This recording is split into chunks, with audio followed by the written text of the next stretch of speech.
Hi, I'm Sherry Fields with Berkshire Hathaway, Montana Properties, and I'm about to go over the 20 most important questions that you should ask before you even think about engaging a realtor, whether you're buying or selling your home.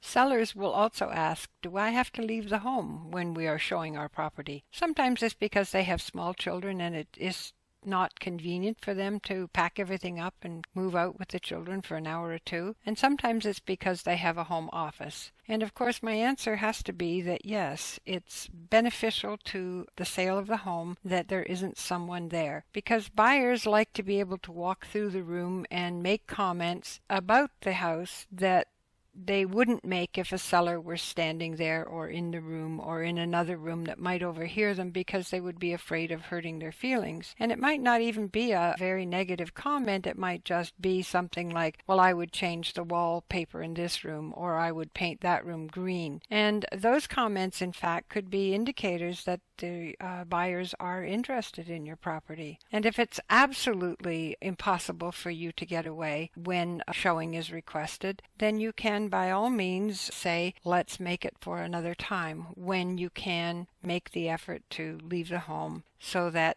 the buyers have the full advantage of seeing your home and being able to place themselves in it. And I can't stress that enough, that if it's at all possible, we will schedule around the times for babies' naps and important conference calls or something such as that. But otherwise, we need to make arrangements to allow the buyers freedom to see the house with their agent.